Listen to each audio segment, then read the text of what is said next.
بسم الله الرحمن الرحيم. إن الحمد لله نحمده ونستعينه ونستغفره ونعوذ بالله من شرور أنفسنا ومن سيئات أعمالنا. من يهده الله فلا مضل له ومن يضلله فلا هادي له، وأشهد أن لا إله إلا الله وحده لا شريك له، وأشهد أن محمدا عبده ورسوله صلى الله عليه وعلى آله وصحبه أجمعين. أما بعد، بدي مباركة سلسلة او بدي علمي دورة منغا ديو قيمتي كتاب شرح شروع كريوا جدا كتاب نمده 3 الأصول وأدلتها، او مشهور بديم دي الأصول 3 دا عقيدي بنيادي دري أصول چاگه دا هر مسلمان دا پارا لازم دی چی دا و پیجنی. او دا مسئله بن راشي انشاءالله چی علم باز آگه دی چی داغی پیجنده پا هر مسلمان باندی لازم دی، او باز آگه دی چی داغی پیجنده پا هر مسلمان باندی لازم ندی. پرونی درس کی منگا ابتدائی اهم خبری کړي وی چې هغه د دې کتاب او د دې موضوع سره تعلق ساتي، او د کتاب ابتدا منګه کړي و د الله په توفیق سره، او د مؤلف رحمه الله هغه وینا ته رسیدلی چې اعلم رحمك الله، پوه کزان په دې خبره باندې وی الله دې پتا باندې رحم وکړي.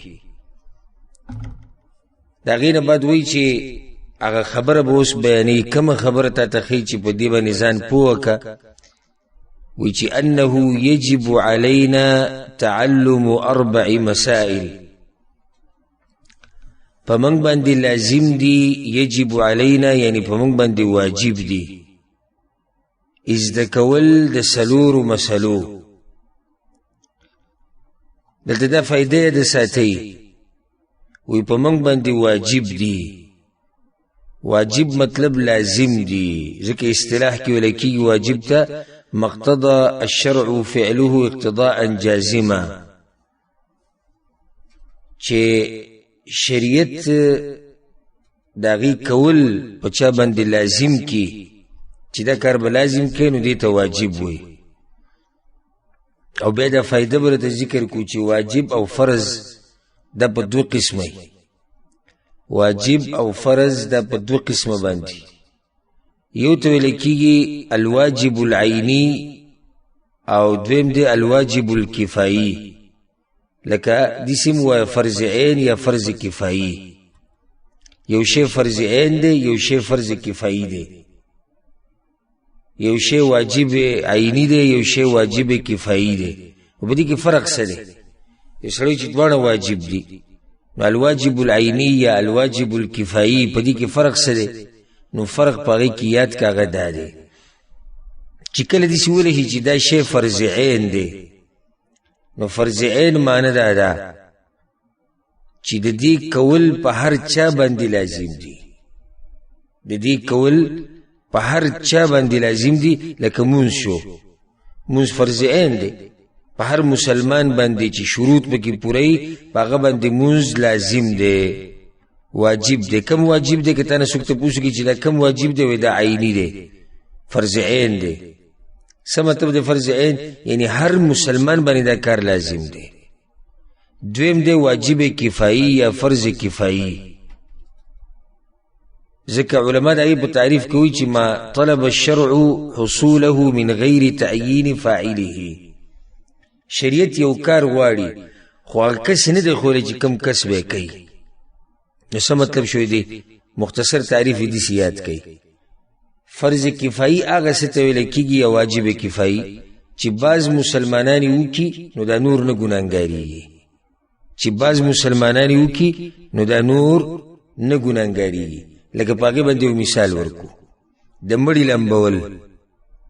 دمبڑی لامبول دا فرض کفایی دی چی باز مسلمانان مڑی لا غسل ورکی نو دا نور بیا نگنانگاری گی پا هر چا خو ندی لازم چی دے بزی و مڑی لا با غسل ورکی پا هر یو مسلمان خو لازم ندی گن پا دی کی بیدا فائده دا ساتی کچرت دی بازوم دا کار پری خودو نو بیا طول گنانگاری گی طول مسلمانان گنانگاری لکه بای دیسی مثال والاوسی والاقه کی و مسلمان مرشو دل غسل ورکول سری فرض کفایی دی باز مسلمانان بلازم غسل ورکی خوی چا ولا غسل ورنکو چی چا ولا غسل ورنکو نو طول گنانگار شو طول مسلمانان گنانگار شو او چی کل باز پی عملو کی نو دا طولو نا گناه آغا تیو چتشوا او آغا نا گنانگاری گی دمی تیو فائده ذکر کرده چی دلتا شیخ رحمه الله انه یجب علینا پا منگ بند واجب دی نو دا واجب اقسام یاد ساتی تعلم 4 مسائل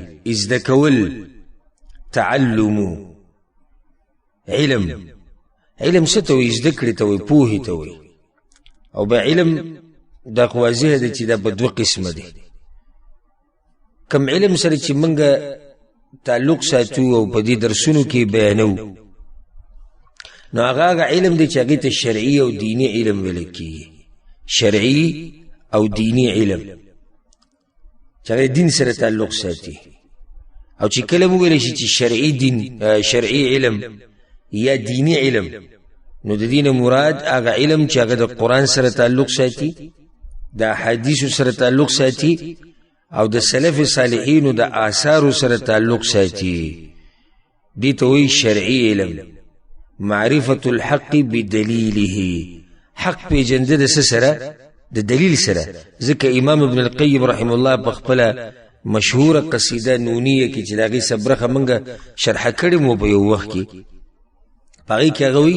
والعلم معرفه الهدى بدليله ما ذاك والتقليد مستويان وعلم ستوي علم دیتوي چې انسان حق ولټي د دلیل سره حق ولټي د سره د دلیل سره نو دا طریقه او تقلید یو شان ندي ما ذاك والتقليد مستويان تقلید ستوي د چا خبره منل بغیر ده دلیل نه او علم ستوي علم یو مسله پیجنده د دلیل سره دا کارتولی کیسه چې الله پیغمبر وي په دې دا دلیل دی قران نه د حدیث نه سلف صالحین د آثار نه په دلیل او تقلید دي ته جوړون تقلید دی بس د چا پټ راواله غاړه کې واچو او بس پلانی سی ویل دي بس مونږه دلیل نه خبر نه خو پلانی سی ویل ځکه امام ابن القیم رحم الله وی علم هدایت پیجند حق پیجند په دلیل سره دا او تقلید چرته یو شان کې دی نش نو د علم یو قسم دی شرعي علوم دینی علوم چاگه تعلق ساتی رسه سره د دین سره او دویم قسم علوم دی چاگه تاویل کیگی العلوم الدنیویه دنیوی علوم اگه دینی علوم دی دا دنیوی علوم دی لکه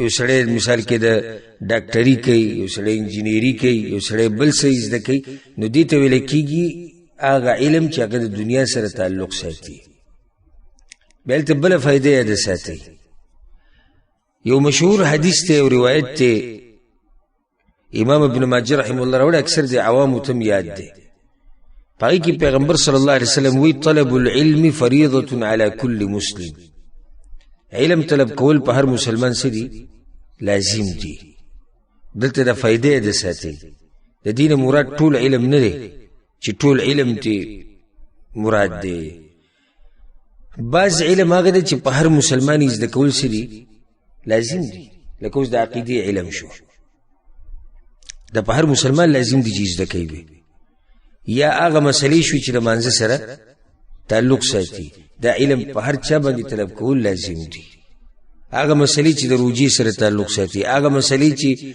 یو سړي باندې زکات لازم دي زکات سره تعلق ساتي د الله په باره کې پوهه د پیغمبر په باره کې پوهه هغه بنیادی مسائل لکه یو سړی دی هغه ته دا پته نشي چې اسلام ارکان کم یو دي یا د ایمان ارکان نه ده خو دا هغه علم دی چې په هر مسلمانی کول سړي لازم دي دویم قسم علم هغه دی لکه به جوهر طلب علم کې دا به فرض کفایي دی اوس لږ ساعت مخکې ما فرق تاسو ته بیان کو په فرض عین او فرض کفایي کې. یعنی په ټولو مسلمانانو نه دی لازم چې هغوی د دین هره غټه او وړه مسله وپېژني، دا په ټولو مسلمانانو نه دی لازم. ها خو په بعضو دا لازم دي، په امت کې به لازم داسې علمایي چې هغوی به د علم وړه مسله او غټه مسله هغه به ورته معلوموي. په ټولو مسلمانانو باندې کوم علم لازم دی؟ نه، په ټولو مسلمانانو کوم علم لازم دی؟ بنیادی علم. په ټولو مسلمانانو باندې هغه علم لازم دی چې هغه بنیادی مسائل دي، عقیدې سره لکه تعلق ساتي، د منځه سره تعلق ساتي، د روجې سره، داسې هغه غټ غټ احکام چې کم دي دا علم طلب کول په هر مسلمان باندې سری لازم دي. بل فائدہ ته ساتي. یو حدیث کې دا راځي پیغمبر صلی الله علیه وسلم وی اذا مات ابن آدم، کله چې آدم بچی مړ شي، انقطع عمله، د ټول عمل هغه ودرېدو، بس دی به عمل نشي کولی سوی د درې کارونو نه. یو نیک عمله بچی چې د چای او تربیت یې ولخه کړی، نو هغه چې څومره دینداري کوي په دې کې د مور پلار برخه. دویم صدقه جاریه. دریم او علم ينتفع به، یا دې څه علم چې د هغې نه خلک فایده اخلي. دلته اوس کم علم مراد دی؟ نو بیا دلته دواړه علمونه دننه راتلی شي. دیني علم نو خلک فایده اخلي، لکه دا خو دې کې خو شک نشته. یو سړی دی علم یې کړی دی، الله ول علم ورکړی، پوهه دی په دین باندې، دی چې مړ شي د چې څومره مسلې بیان کړي دي، څومره بیانونه یې کړي دي، څومره کتابونه یې لیکلي دي، هر ځای کې چې د حق واضح کړی دی او څه بیان کړي د هغې اجر ته به قیامت پورې هغه میټر دی، د هغه سټارټ دی او ثواب پسې روان دی. دا بل علم چې کوم دی دنیوي علم، دا هم تاله فایده درکولی شي. هغه څنګه؟ په دې ډله فایده نه درکوي چې ته به پیسې ډېرې وګټې یا تنخواګانې غټې واخلې. یو سړی دی هغه ډاکټري دې دپاره یې زده کړي چې زه مسلمانانو ته ډاکټري ښیم چې د امت ترقي وکړي او چې مسلمانان ترقي وکړي او چې دې مسلمانانو ته به ضرورت نه وي د بارایي خلکو او د نورو د انګریزانو او د غیر مسلمو ته ضرورت نه وي. د دې دپاره زه د دنیوي علم زده کوم چې مسلمانانو کې دا علم خور کړم، دله به الله دې اجر ورکوي، دله به الله د دې اجر ورکوي. خو دا دینی علم خو هر وخت په دې حدیث کې داخل دی او دنیوي علوم کله ناکله په دې حدیث کې دننه راتلی شي. نو شیخ رحمه الله وی دا خبره یې زده کړه چې په موږ باندې څلور مسلې پیژندل دا واجب دي. هغه څلور مسلې کوم یوې دي؟ اولنۍ اولنۍ العلم، علم زده کول. علم زده کول به موږ څه دي؟ لازم دي. او ما ته فرق وخو چې هر مسلمان باندې ټول علم کول لازم نه دي، فرق ما ته واضح کو. نو څنګه شیخ وایي چې په موږ باندې دا علم لازم دی؟ کم علم دی؟ نو هغه ته ښیي وهو معرفة الله ومعرفة نبيه ومعرفة دين الإسلام بالأدلة. علم ویستوي پیجندل د الله، پیجندل د پیغمبر، پیجندل د اسلام په دلایلو سره. نو دا خو هغه مسلې دي چې په هر مسلمان باندې څه دي؟ په هر مسلمان لازم دي. د الله پیجندل، د پیغمبر پیجندل، د اسلام پیجندل، دا خو هغه مسلې نه دي چې سړی دا ډېرې جوړې مسلې دي او موږ هر سړی عالم نشي جوړېدی، هر سړی مولا نشي جوړېدی. صحیح خبره چې هر سړی خو عالم نشي جوړېدی، خو بعض مسلې هغه دي چې د هغې زده کول په هر مسلمان باندې لازم دي او پای کې دا مسلې دي: الله پیجندل، پیغمبر پیجندل او اسلام پیجندل په دلایلو سره. او دې خبرې لازم په دلایلو سره. معرفة الله، الله پیجندل چې الله هغه معبود دی چې هغه حق معبود دی، المتفرد بالخلق، هغه د مخلوق پیدا کړی دی، هغه رزق ورکوي، هغه بادشاه دی، هغه تدبیر کوونکی دی، هغه نظام چلوونکی دی، د هغه ښایسته نومونه دي، د هغه ښایسته صفات دي، هغه د هر عیب نه پاک دی. لیس کمثله شی، د هغه په شان څه شی نشتی چې کم سے کم ته خپل رب خو دومره پیژنې کړ چې هغه حقدار دی د بندګۍ او د هغه سره په دې عبادت کې څوک نه شریک کوي. ذلك بأن الله هو الحق وأن ما يدعون من دونه هو الباطل. الله دا خبره یاد ساتي چې الله هغه معبود دی او هغه اله دی چې د هغه بندګي کېدی شي او دا هغه بندګي حق بندګي ده. وأن ما يدعون من دونه هو الباطل، او د الله نه علاوه هر څوک چې دی کائنا من کان چې دا خلک ورته چغې وایي او هغه ته رامدد شوی او د هغه بندګي کوي، الله وایي هو الباطل، دغه په باطله باندې ټول. الله سبحانه وتعالی موږ ته خپل ځان ښوولی دی په یو څو طریقو سره. دې بندګانو ته ګوره الله خپل ځان ښوولی دی. یو په دې طریقې سره ښوولی چې د انسان په دې فطرت کې دا خبره دننه پرته ده چې دی د الله طرف ته توجه ساتي او د الله طرف ته رغبت ساتي او زړه مطمئن کیږي چې کله ورته د رب خبره وکړي. دا په فطرت کې دننه دا خبره پرته ده. ځکه پیغمبر صلی الله علیه وسلم حدیث کې سوي چې کله ماشوم پیدا شي نو دې سره ته په فطرت باندې دی. مور پلار ته یا يهودي جوړي یا ته نصراني جوړي یا ته مجوسي جوړي یا ته بل مشرک جوړي. او کچرته د خلک د قشم پاتې شي او مور پلار ته سدين ونه خي نو دوی په فطرت باندې او ذهن به د منی او دا خبره به پزړه کی چې معبود یو کې دی شي بچرته نشي کېدی. دا کچرته دوی په فطرت باندې پاتې شي. ځکه د عوامو ته وګوره د کم عوام چې دی گمراه مولیانو او بدعتیانو نه ګډوډ کړي ډېر نو په فطرت باندې حق بوته چا بیان کړم نه خو هغه حق په فطرت کې پروتي چې کله وته هغه حق بیان شي ډیر خوشاله شي ځکه چې دغه خبره د په ذهن کې پرته و. الله سبحانه وتعالی موږ ته ځان ښوولی دی. یو طریقه دا ده چې الله موږ ته خپل نومونه ښوولي دي، خپل صفات راته ښوولي دي، خپل کارونه راته ښوولي دي چې هغه ټول دلیل دی په دې باندې چې الله سبحانه وتعالی یو کامل ذات ته، یو کامل رب دی. هغه رب دی چې دغه دپاره کمال دی، دغه دپاره عظمت دی، دغه دپاره عزت دی. الله دا نومونه ولې په قرآن کې ځای په ځای ذکر کړي چې زما د بندګان ما وپېژني. ولې د پیغمبر صلی الله علیه وسلم په ژبه باندې موږ ته خپل صفات بیان کړي دي، خپل نومونه بیان کړي او د خپل ځان په باره کې خبرې کړي دې دپاره چې دا بندګان ما وپېژني. د الله د پیژندو درېمه طریقه ده چې الله به موږ ته ځان ښوولی دی. د الله سبحانه وتعالی د آیتونه او د پیغمبر صلی الله علیه وسلم د حدیثونه د قرآن راول الله به وپېژني. قرآن ووایه، د قرآن د آیتونه ووایه، الله به وپېژني. د پیغمبر صلی الله علیه وسلم حدیثونه راواله، پیغمبر صلی الله علیه وسلم به چې کوم وضاحت الله په باره کې کړی دی هغه وګوره، الله به وپېژني. څلورمه طریقه د الله سبحانه وتعالی د مخلوق ته وګوره، په دې کې سوچ وکړه، په دې کې فکر وکړه، الله به وپېژني. الآیات الکونیه، په دې کون کې، په دې کائنات کې، په دې مخلوق کې سوچ وکړه، خپل رب به وپېژني، الله به وپېژني. وفي انفسکم، الله وایي د خپل ځان کې سوچ وکړئ، په دې کې هم غټې نښې پرتې دي. که موږ صرف د خپل بدن ته وګورو که نه چې دا څومره عظیم رب دی چې صرف زموږ د نظام یې جوړ کړی دی بدن ده، نو موږ خپل رب وپېژنو. لرې مه ځه، بیا نږدې د اسمان ته وګورو، د ځمکې ته وګورو. ځکه خو الله سبحانه وتعالی په سورة الغاشیه کې ویلي که افلا ينظرون الى الابل كيف خلقت والى السماء كيف رفعت والى الجبال كيف نصبت والى الارض كيف سطحت. دوی نه ګوري د غره ته، دوی نه ګوري اسمان ته، دوی نه ګوري ځمکې ته، او دوی نه ګوري د اوښانو ته. ولې الله دا څلور خاص ذکر کړو؟ وجه دا چې دا څلور انسان ته مخامخ دي او په هغه ټیم کې به خلکو سورلي په اوښانو باندې کول.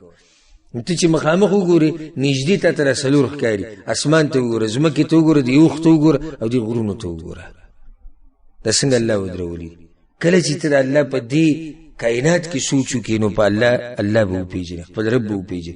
دغه شان د الله د پېژندو یو طریقه دا ده د الله په دې نعمتونو کې سوچ کول، دا کومې چې موږ له راکړي دي چې هغه بېشماره نعمتونه دي. نو شیخ رحمه الله وایي اولنۍ مسله په موږ باندې څه لازم ده؟ علم کول. بیا د علم وضاحت یې څنګه کړی دی؟ علم څه ته وایي؟ الله پېژندل، پیغمبر پېژندل او دین پېژندل بالادله، په دلایلو سره. دا خبره ساتي په دلایلو سره، په تقلید سره نه. العلم قال الله قال رسوله قال الصحابة هم أولو العرفان.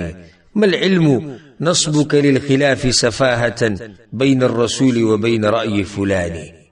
امام ابن القيم رحمه الله وكان وعلم ستوي، علم ديتوي قال الله وي، علم ستوي قال رسول الله صلى الله عليه وسلم، علم ستوي قال الصحابة الكرام. ديت علم وعلم ديت نوي چې ته د پیغمبر د حدیث په مقابل کې نصبك للخلاف سفاهة بين الرسول وبين رأي فلان، د پیغمبر د حدیث په مخ کې ته د پلاني رای راوړي دي، ته علم نه وي. نو علم الله پیژندل، پیغمبر پیژندل، اسلام پیژندل، پس سره په دلایلو سره. په دلایلو سره به خبره پیژنې، په دې نه چې بس پلاني صاحب ویلي دی او په کتاب کې راغلي دی او بزرګانو به دا قصې کولې. نه نه، علم هغه ته وایي چې هغې کې سره دلیلي او تقلید هغه ته وایي چې بس د چا پټه ستا په غاړه کې پرته او ته بسې روانې. دا یوه مسله شوه. دویمه مسله الثانیه العمل به. وی اولنی مسله دا ازده که چې په موږ باندې علم کول څه دي؟ لازم دي. دویم په موږ باندې لازم دی چې په دغه علم باندې عمل وکړو. العمل به ډېره اهمه مسله ده، شیخ رحم الله روانه کړې ده، ډېره بنیادي مسله ده. وی اول علم ازده که. تا ته وایي چې علم څه ته وایي؟ خپل رب وپېژنه، پیغمبر وپېژنه، دین وپېژنه، په دلایلو سره وپېژنه. اوس تا ته وایي په دې باندې عمل وکړه. دا ډېره اهمه مسله ده، ډېره اهمه مسله. او د دې د لاسه د علماو ملاګانې ماتې شوي دي، ځکه چې کومه مسله ته یې زده کړه په تا باندې حجت څه شو؟ قایم شو. اوس په دې باندې عمل کې. په علم باندې عمل دا ډېر اهم دی.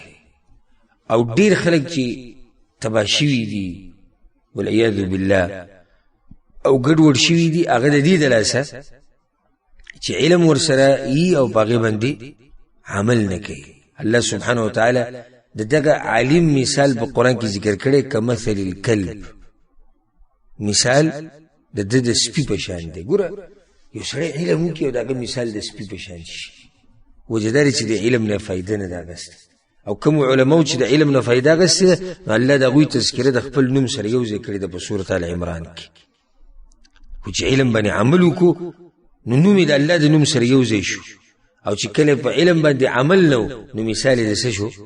مثال د سپي شو. یا په سورة الجمعه کې الله سوی کمثل الحمار يحمل اسفاره، د خر په شان مثال دی، لکه په خر باندې کتابونه بار که فایده ترې نه اخلي. صرف علم زده کول نه دي. اکثر ملګري زموږ دا ډېر شوق ساتي وي، درس کې کېناسته بیان مې واورېده، دا مې زده کړه، هغه کتاب مې ویلو او رابطې به کوي، زه تا سره پلانې کتاب ویل غواړم، او زه یم چې دا ووایي او دغه کتاب ووایي، پلانې شیخ صاحب پسې او پلانې پسې. صرف زده کول نه دي. ټولو نه اهمه او بنیادي مسله اته چې څه زده کړي دي په هغې باندې عمل کول. ځکه دلته شیخ رحمه الله ته دا وایي دویمه اهمه مسله دا ده چې علم دې وکړو، اوس په علم باندې څه کوې؟ په علم باندې به عمل کوي. ځکه حدیث کې راځي، مشهور حدیث دی په صحیح مسلم کې، هغه حدیث دی ډېر د یېرې حدیث دی، ډېر د یېرې حدیث.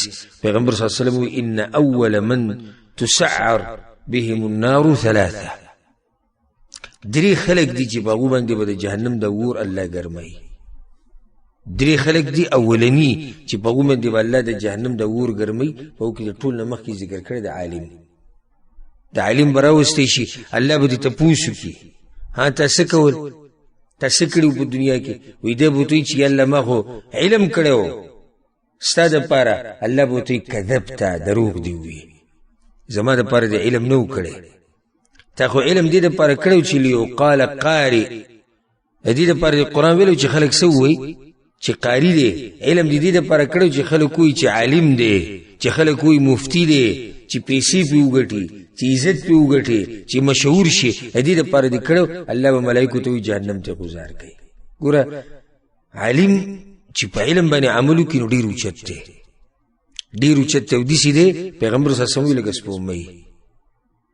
عالم چې په علم باندې عمل وکړي نو داسې دی لکه سپوږمۍ، او چې په علم باندې عمل ونه کړي نو اولنی کس ته چې جهنم ته به ځي والعیاذ بالله. نو د علم دا اهمه مسله ده ساتي چې دا خبره د سړي د ویښته سپینۍ د بدن ده، او سړی بوډا کوي دا سوچ چې دا کوم علم چې ما کړی دی آیا زه په هغې باندې په پوره طریقې سره عمل کوم او که نه؟ ځکه چې د قیامت په ورځ لویه ذمهواري ده، لویه ذمهواري. یو سړی د یو مسلې نه خبر دی او د هغې ورسره علم دی او بیا هم په هغې باندې عمل نه کوي، د ده په اوږو باندې لویه ذمهواري پرته ده. یو غټ سوال به د ده نه کېږي، الله به یې تپوس کوي. ځکه هغه مشهور حدیث دی که چې د یو انسان نه به دا تپوس کېږي چې څه دې زده کړي دی او څومره دې په عمل کړی دی. دا تپوس به د قیامت په ورځ کېږي، څه دې زده کړي دي، او دویم سوال څه دی؟ څومره دې په عمل کړی دی. ځکه خو الله سبحانه وتعالی په قرآن کې دا خبره ذکر کړې چې عمل ته ضرورت دی، اسې دعوی او تشه هوا نه چلیږي. قل ان کنتم تحبون الله فاتبعوني. اے پیغمبر وای د خلکو ته که تاسو د الله سره محبت کوئ نو څه وکئ؟ د پیغمبر تابعداري وکئ، یعنی عمل وکئ. صرف په دې کار نه کېږي چې ته د پیغمبر نوم واورې او ګوتې ښکل کړې او بیا یې په سترګو باندې راکاږي، یا سترګې ښکل کړې او بیا په سترګو باندې ګوتې راکاږي او بیا یې ښکل کړي. په دې باندې دا محبت دی د پیغمبر سره د باسو، یا په ژړا شي صرف، او یا صرف په خوله باندې وایي چې د پیغمبر د طریقو نه زار او قربان، او بیا پې عمل نه کړي. الله وایي نه، عمل ته ضرورت دی. نو دویمه کومه مسله ده اهمه؟ په دې علم باندې عمل کول. دا بنیادی مسائل دي، ګوره یاد کړئ، ډېر فایدهمند مسایل دي د ټولو لپاره. دا ډېر اهم مسایل. اولنۍ مسله په څلورو کې څه ده؟ علم کول. علم څه دی؟ کم علم لازم دی؟ الله پیژندل، پیغمبر پیژندل او اسلام پیژندل په دلایلو سره. بیا دویم کار څه دی؟ په دې باندې عمل کول. الثالثه دریم الدعوة الیه، بیا څه چې دې زده کړي دی او دا چې په عمل وکړو د دې طرف ته اوس دعوت ورکړي. څومره خواږه مسایل دي. ځکه ما تاسو ته ووایي چې شیخ رحمه الله ډېره بنیادي مسله روانه کړې دي. ځکه علم دې وکړو، عمل دې پې وکړو، اوس په تا باندې بله ذمهواري ده راشه، هغه دا چې اوس به خلکو ته دغه څه واضحه کړې کوم چې دې زده کړي دي او په کوم چې دې عمل وکړو. خلک وایي که نه بس پرېږده مړه د هر سړي قبر دی. نه نه، دا خو موږ ته پته چې د هر سړي خپل قبر دی، خو په موږ باندې دا لازم دي د شریعت ته طرف نه چې موږ به د ښه کار امر کوو او د بد کار نه به منع کوو.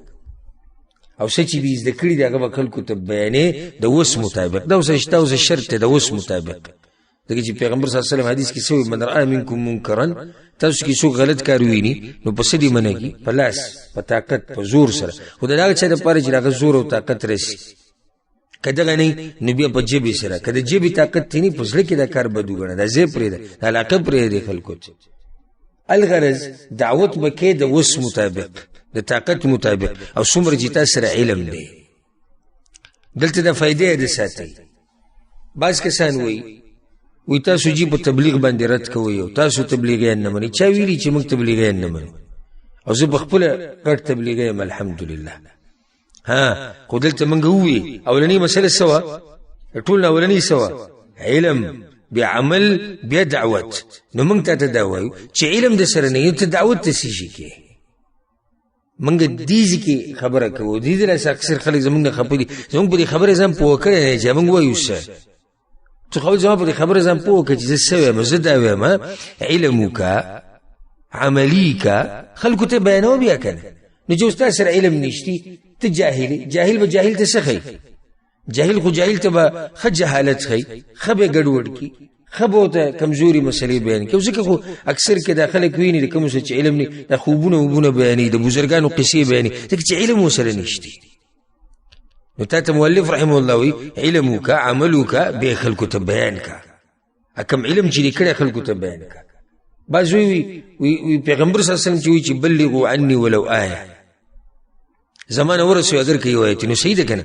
وی زمانه ورسوي اگر که یو آیت. مطلب دی چې یو آیت ته زده کړه خلکو ته بیان کړه. زده کړی دی د هغې د سره علم دی، او څومره چې د سره علم دی دومره خبره کوه. بیا پکې د نه مه ورسه. اوس یو سړی دی لکه یو حدیث اورېدلی د پیغمبر صلی الله علیه وسلم، او حدیث صحیح حدیث دی، ته معلوم دی علماو نه اورېدلي چې او صحیح حدیث دی، د بیان کو په یو ځای کې. اوس د دې حدیث تشریح او تفصیل او وضاحت او اختلاف دا ته نه دی معلوم. په دې کې مه ورځه دننه چې څومره د علم دی. ځکه پښتانه وایي مشهور متل دی، وایي چې څومره د صادر دی دومره خپې غځوه، د خپل صادر سره به خپې غځې. نو چې څومره د علم دی دومره دعوت کوه. دا نه چې ته په غټه کرسۍ باندې ناست یو د ځان نه د شیخ الحدیث جوړ کړی، لکه نن سبا د فیسبوک او یوټیوب د عام شوي دي، بس هر سړی درسونه کوي لګیا. هر سړي ځان ته چې دی دغه یې ښودی، د موبایل یې ښودی لګیا. بل یو کس یو عامي سړی مې بولز لیدو چې هغه څه وخت کې موږ سره په درسونو کې شریک شوی. نو هغه په خپل کور کې ناست ځان ته موبایل یې ښودلی او مسلې بیانولې، او هغه ګډې وډې ویلي، هغه ګډې وډې پکې جوور ورغلی دی، او غریب نه الفاظ هم خطا کېږي. څه ضرورت دی تا ته چې دومره تا ته خبره نشي واضحه کولی او ته لږې بیانې؟ کېدای شي ته دا خبره غلطه بیانې، کېدای شي الټی بیانې کړې، کېدای شي ډېرې خبرې دي دې کېدل. نو ځکه علم وکړه، بیا دعوت کوه که قل هذه سبيلي ادعو الى الله على بصيره. اے پیغمبر وای دی خلکو ته چې دا زما لار ده، زه الله طرف ته دعوت ورکوم. على بصیره، بصیرت څه ته وایي؟ علم ته وایي. انا ومن اتبعني، پیغمبر طریقم ده، او به چې څوک د پیغمبر صلی الله علیه وسلم تابعدار دي دا غویم د طریقه ده چې هغوی دعوت ورکوي د علم په رڼا کې، د بصیرت په رڼا کې. نو دریم کار څه شو؟ دعوت وکړي، حق به پټې نه ګورې. ځکه حدیث کې سخت وعید راغلی دا خلکو د پاره کم خلک چې حق ورته معلوم وي وپټوي، چې تا ته کومه مسله معلومه شي او بیا بیانې. دا به نه وي چې دا پلار دی د پلار د لاسه پرېږدمه، یا تره دی یا قام دی یا کاکا صاحب او ماما صاحب او خفه کېږي او خفه کېږي. نه نه، چې حق درته راورسېدو بیا به څه کې؟ بیا په عمل کې او خلکو ته به بیانې او واضحه کې به پټې به نه ګورې. علم پټول، علم پټو. بعض دي کوي داسې چې یو خبره کول مناسب نه، جدا مسله ده. لکه یو عالم دی حکمت ورته دا ښکاري چې دیږي کې دا مسله اوس واضحه نه کم، بیا که چې ته مقرره واضحه به کم. دا علم پټول نه دي، علم پټول دې ته نه وایي، دا حکمت دی، دغه هېڅ خبره نه. علم پټول دې ته چې ته حق بالکل پټ کړي، د سره یې نه بیانې. نو ځکه دیږي کې شیخ تا ته دا وایي چې علم دې زده کو، عمل دی پیو کو، اوس خلکو ته بیان کا. اوس راشه څلورمې مسلې ته. الرابعه، څلورمه مسله الصبر على الاذى فيه. الله اکبر.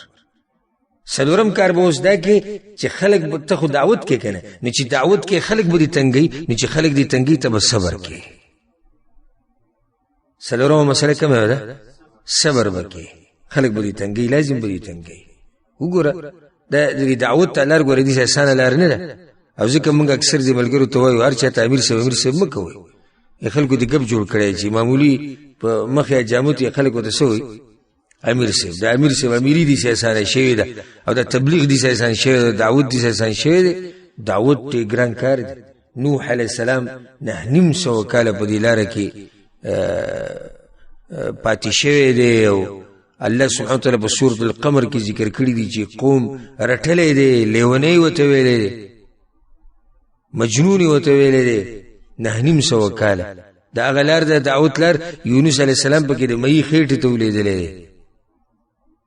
یحیی علیه السلام وجلې شوی دی پکې، زکریا علیه السلام پکې وجلې شوی دی، په عیسی علیه السلام باندې بهتانونه پکې لګېدلي دي، موسی علیه السلام باندې قسمه قسم سختې راغلي دي. زمونږ پیغمبر صلی الله علیه وسلم د مکې نه شړلی شوی دی، وینې ترې بهېدلي دي، خپلوان ورسره دشمنیانې کړي دي، بهتانونه پرې لګېدلي دي، قسمه قسم نومونه پرې خلکو ایښودي دي. نو دعوت کې به صبر کوي. صبر ډېر لازم دی، او دې نه بغیر دعوت نه چلېږي. ځکه بعض ملګري راشي نو خپئ وایي دا چې دی موږ ما خو یا پلانی له دعوت ورکو وی نه منله. ایسه آسان کار، ته به صبر کې. نوح علیه السلام 900 کاله صبر کړی. نو چې کله دعوت کې تا ته ډېر مشکلات پیدا کېږي، خو هغه دعوت کې مشکلات پیدا کېږي چې د قرآن او حدیث دعوت وي. سبحان الله. په یو کلي کې به بریلی اوسېږي، څوک یې نه تنګوي. په یو کلي کې به قبر پرست اوسېږي، څوک یې نه تنګوي. شیعه اوسېږي، څوک یې نه تنګوي. عیسایي پکې اوسېږي، کریسچن اوسېږي، څوک یې نه تنګوي. خو که تا د قرآن او حدیث اواز اوچت کړو، دا ټول کلی ستا خلاف راوځي، دا ټول کلی ستا خلاف راوځي. وهابي راغلی دی، نوی مذهب یې راوړی، نوی دین یې راوړی، دی کمې خبرې راوړی. حق چې بیانې کړې دې لپاره ږټه سینه پکار ده. او ځکه زه اکثر دې ملګرو ته دا خبره کوم ځم چې کله د حق د دعوت لپاره قدم ایږدي، لکه موږ د دعوت ته الحمدلله ځان وقف کړی د الله په توفیق سره. خو کومه ورځ چې د دعوت په دې میدان کې ما خپې اېښودی، دې ټولو خبرو ته ما سوچ کړی. دې کې به خلک په ما باندې بهتانونه هم لګوي، دې کې به خلک ما تنګوي هم، دې کې به خلک او کېدای شي څوک مې مړ هم کې به کې. د هر څه ته به تیار اوسې، کېدای شي څوک دې به کې مړ هم کې. ډېر پکې مړه شوي دي، ډېر د حق دعات هغه دشمنانو وژلي دي، ډېر د حق دعات خلکو بیزته کړي دي، خلکو وهلي دي، ټکولي دي، رزق یې پې بند کړی دی، خوراکونه یې پې بند کړي دي، د علاقونه یې شړلي. په دې ټولو خبرو باندې به څه کې؟ صبر وکړې. پرون ما تاسو ته دې کتاب یو خاصیت دا ذکر کو چې دا کتاب په دې ډېر خوږ کتاب دی چې شیخ رحم الله مسله بیان کړي بیا څه بیانې دلیل اوس یې څه بیان کړه وی په موږ باندې څلورو مسلې زده کول څه دي لازم دی څلور کومې ویلي علم عمل دعوت صبر څلور خبرې ذکر کړې اوس یې سړی دا وایي چې تا وایي چې شیخ مسله ذکر کوي بیا دلیل په دې څه دلیل دی په دې ته دلیل ښیي که نه وی والدلیل قوله تعالی اوس دلیل واوروئ د دې څلورو خبرو دلیل ته ښیي والعصر إن الإنسان لفي خسر إلا الذين آمنوا وعملوا الصالحات وتواصوا بالحق وتواصوا بالصبر اوس وی راشه دلیل واوره دلیل دا مکمل سورة العصر چې دا څه دی دلیل دی دا څلور واړه مسلې په سورة العصر کې دننه دي سورة العصر خو اکثر دي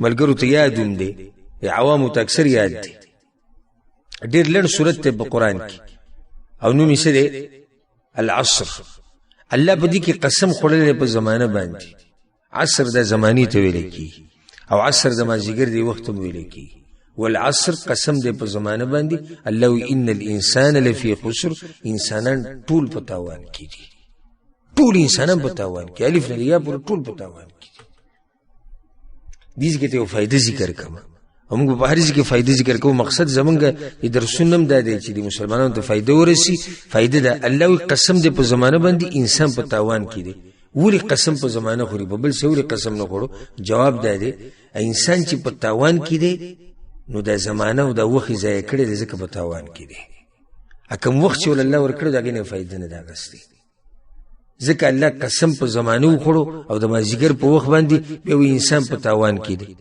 ها انسانان ټول په تاوان کې دي سوای د هغه کسانو چې به کې څلور صفات دي او دا د شیخ رحم الله د مسلې دلیل واور الا الذين امنوا مگر هغه کسانو چې سجلی کړي دي ایمان راوړل دي د علم دی ایمان چې سره وروړي خو الله پیژني کنه لکه بچا دی ایمان دی په الله می ایمان دی ولې دی ایمان دی چې الله دې سي دې په پیغمبر می ایمان دی په دین می ایمان دی نو الا الذين امنوا کې څه دن راغی علم راغی بیا سره وعملوا الصالحات او نیک اعمال کړی دي نو البته ته شیخ وی کنه علم بو کې بیا وبسکه عمل وکي دلته عمل هغه مسله را لګي وعملوا الصالحات او کړی دي نیک اعمال یا کړی دي اعمال په طریقه د پیغمبر صلی الله علیه وسلم وتواصوا بالحق او به وصیت کړی دی یو بل ته د حق البته ته سوي درو مسله سوا دعوت خدای ته یو بل ته وصیت کول د حق یو بل ته حق بیانول وتواصوا بالحق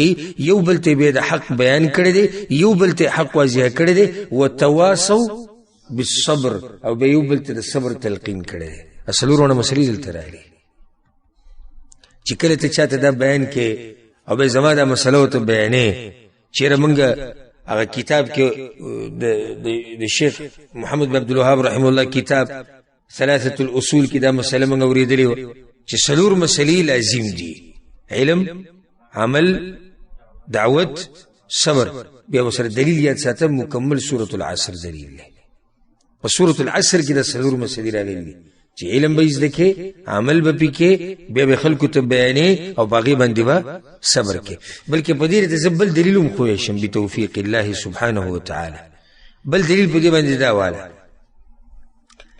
لقمان حکیم خپل بچی ته نصیحتونه کړیو نو یو نصیحت یو ته دا کړو وإذ قال لقمان لابنه وهو يعظه يا بني لا تشرك بالله إن الشرك لظلم عظيم زوی د الله سره به شرک نه کوي عقیده به مضبوطه ساتي علم به تا سره خپل رب پیژني بیا ته ویلي یا بني اقم الصلاه ای زوی څه کوه مونځ کوه دا مونځ عمل لیکنه علم خو دې کړی دی وسوکه عمل کوه په دې باندې بیا ته ویلي دي وامر بالمعروف وانه عن المنکر خلکو ته د ښه کار به امر کې د بد کار نه منع کې دا درېیمه مسله شو دعوت بیا دې خپل زوی ته څه ویلي دي واصبر على ما اصابك او کوم مصیبت چې ته رارسي په هغې به څه وکړې په هغې به صبر کې نو اقا مسلې ټولې دلته راغلې بیا شیخ رحم الله د امام شافعي یو قول راوړی دی چې په هغې کې امام شافعي رحم الله د سورة العصر اهمیت بیان کړی دی قال الشافعي رحمه الله امام شافعي رحم الله ټولې پیژني په دغه څلور امامانو کې یو امام دی چې هغه مشهور ائمه دي. ولو ما انزل الله حجة على خلقه الا هذه السوره لكفته. امام شافعی رحمه الله وی کچرت الله صرف اور صرف سورۃ العصر نازل کړي وي نو دم دې بندگانو د لپاره کافی او کدی به کې سوچ کړي. دا خبره امام نووي رحمه الله هم کړي ده په کتاب المجموع کې. وی الناس في غفلة عن هذه السوره. امام شافعی به وی چې خلق غافل دي دې سورت نه غني. دې سورت کې ډیر لوی معنی پرتی. امام ابن القیم رحمه الله دا قول د امام شافعی را ذکر کړي په مفتاح دار السعاده کې. ولو تفكر الناس كلهم في هذه السوره لكفتهم. کچرته خلکو په دې صورت کې سوچ کړي امام شافعي وي د صورت هغه لپاره کافي وو. امام ابن کثیر رحم الله په خپل تفسیر کې دا قول ذکر کړی د امام شافعي وی هغه وی چې لو تدبر الناس هذه السوره لوسعتهم. کچرته خلکو په دې صورت کې سوچ کړي د صورت په هغه لپاره کافي وي. ډیر عظیم صورت، عظیم الشان صورت ته، ځکه چې هغه څلور بنیادی مسائل په دې کې دن نه دي. که صرف الله په قران کې دغه صورت را لګلې دا به کافي وي، خو په شرط دی چې خلکو پکې سوچ کړي. او چې ټول قران کې سوچونه کې ټول قران نه فائدې نه دغستي د سورۃ العصر نه څه فائدې واخلي. خو که چې سوچ وکړو کې په صحیح مانو سره او په ژوندۍ زړه سره نو د صورت کافي دی. بیا شیخ رحم الله وی وقال البخاري رحمه الله، او امام بخاری رحم الله وی دا خبره کړې ده. امام بخاری غوته ټول پیژنې امام الدنيا في الحديث، دنیا امام په حدیثو کې، جبل الحديث د حدیثو غر، او داګه د کتاب شرح هم یو دوره من کړي او الحمدلله تیر شوی کار. امام بخاری رحم الله په خپل کتاب کې دا خبره کړې ده باب راوړی دی. خبابي په سبا باندې راوړی دی باب العلم قبل القول والعمل. علم مخکې د سنه د عملنا او د وینانا. والدليل قوله تعالى، ودليل بسده فاعلم أنه لا إله إلا الله واستغفر لذنبك. الله پیغمبر ته وی پوښ په دې باندې چې نشتی د عبادت حقدار مگر یو الله، واستغفر لذنبك او د خپل خطا د پاره بخانه غواړه. دې څه مطلب شو؟ امام بخاری رحم الله باب ستړي وی علم مخکې د بیا ورست عمل دی. باب دې ستړي کړي دلیل پیدا راوړو. وی الله پیغمبر ته چې فعلم اول ازدکا چې د عبادت حقدار څوک دی الله دی، واستغفر وسبخانه غواړه عمل له نو عمل د علم نه ورستکو. اول به علم کې بیا بسکه بیا به عمل کې. فبدأ بالعلم قبل القول والعمل. نو شروع د علم نو کړه د قول او د عمل نه مخکې دا وی چې علمک به وی عملک. او اکثر خلک چې گمراهان دي دغه وجه ده چې عمل وسره شتي خو علم ورسره نشتی. الله په سورۃ الفاتحه کې دا خبره ذکر کړې ده اهدنا الصراط المستقيم صراط الذين انعمت عليهم غير المغضوب عليهم ولا الضالين. مغضوب عليهم سوق دي يهود دي، ضالين سوق دي نصارى دي. پرې دوانو کې مرزو يهود سره علم شتي خو عمل نشتی، د نصارو سره عمل شتی خو علم نشتی. خو ته به ای مسلمانه اول به علم زده بیا به وسسکه عمل وکړي. چې علم دې زده کو عمل د لازم دی، او بیا به عمل ته دی دلیل پرانا کې څوک دنه ته پوښتنه کې ته به خپل مسله واضح کولای شي. نو په دې باندې به اکتفا وکړو. سبا نو به ان شاء الله شروع کوو. شیخ رحم الله بیا بل یو مسلې ته اشاره کوي دا غي زده کول لازم دي. نن منګه اهم مسلې زده کړې. شیخ رحم الله سوي